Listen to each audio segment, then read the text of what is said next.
pa-deliver lang ako sa Foodpanda. Kasi ang planning na hindi na pumunta sa cable car kasi gusto ko lang mag-relax at mag-rest. Mag-swimming mamaya sa Chineng, tapos bumili ako ng konting souvenir sa housemate ko tsaka sa mga pili kong mga kasama sa office.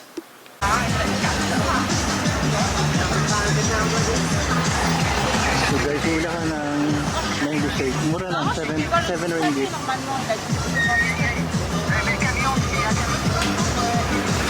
Sarap.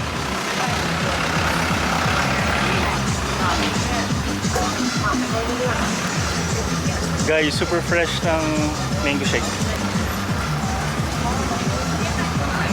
And all the way yung Chinang Mall.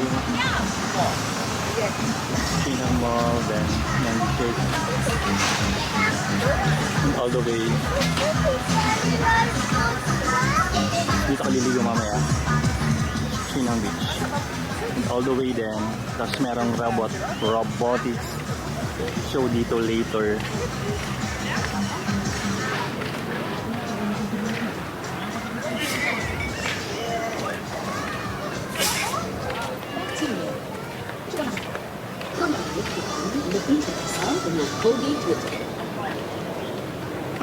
Yan.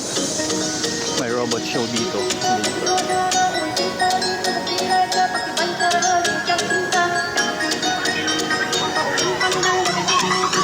Mga food and drinks. Dito.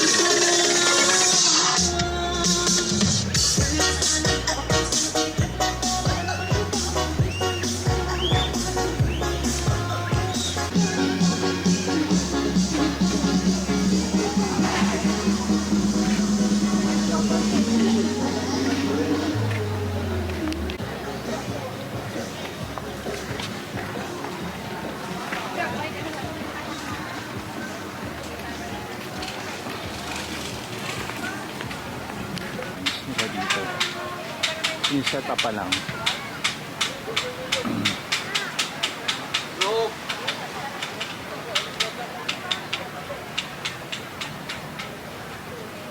Ito yung beach nila, sobrang lawak.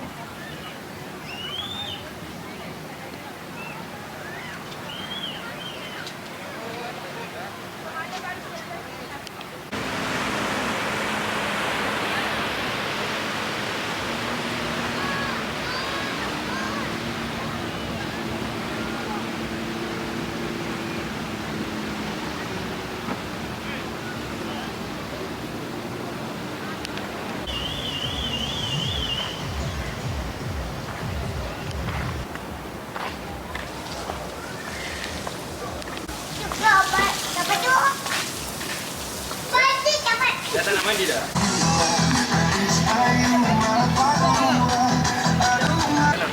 So guys, bumili ako ng dakochi. That is 10 ringgit.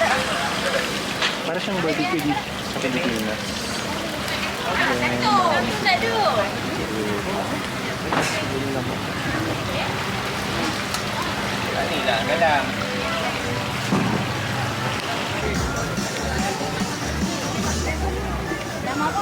Guys, tikman ko na yung barbecue nila, yung dakochi.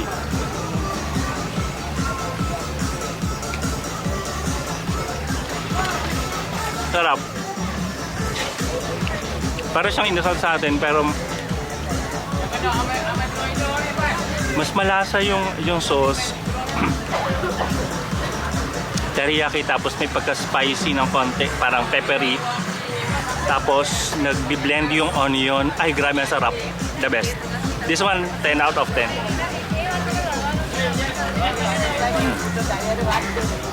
So nice. Ang hirap mag-vlog. Wala akong... Ang hirap.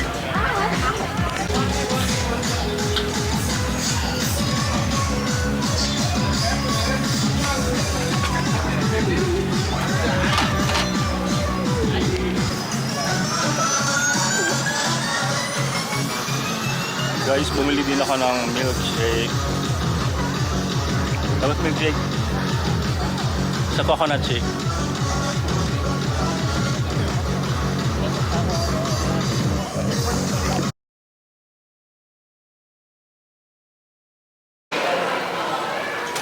So yun guys, nandito ako ngayon sa Langkawi International Airport and hindi tayo napapasok kasi 1 hour daw before flight. So this time is 10:29, so wait na lang natin na mag-11 at mag-open yung international entry para sa departure. Kasi yun nga, medyo napaaga. So I am thinking kasi like other airline like in the Philippines, 2 to 3 hours dapat nasa airport na. Dito naman, maliit lang yung airport, so I need to wait like 1 hour. So I need to wait. Suppose bale 1 hour yung 1 hour before flight bago makapasok.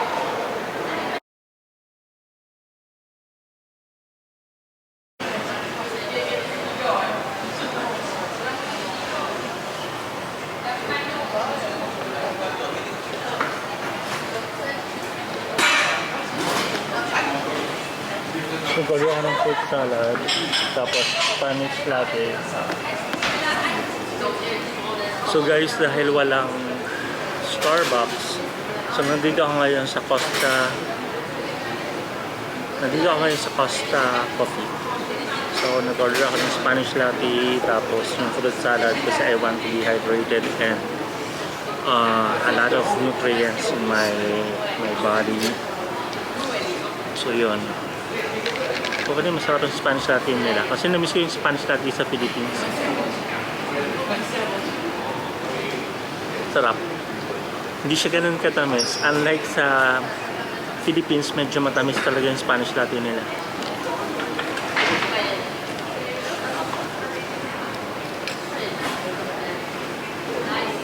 Sarap.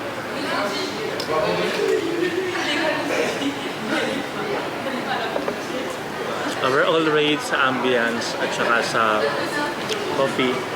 Sa coffee nila 9, fruit salad hindi na siya i-rate.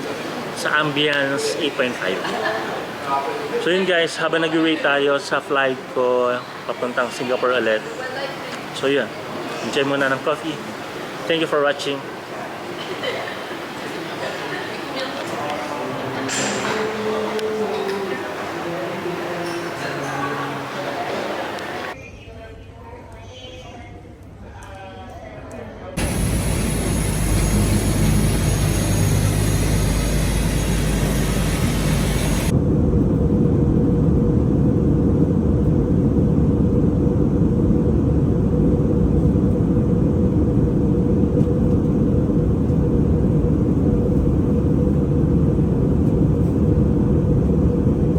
Dear guests,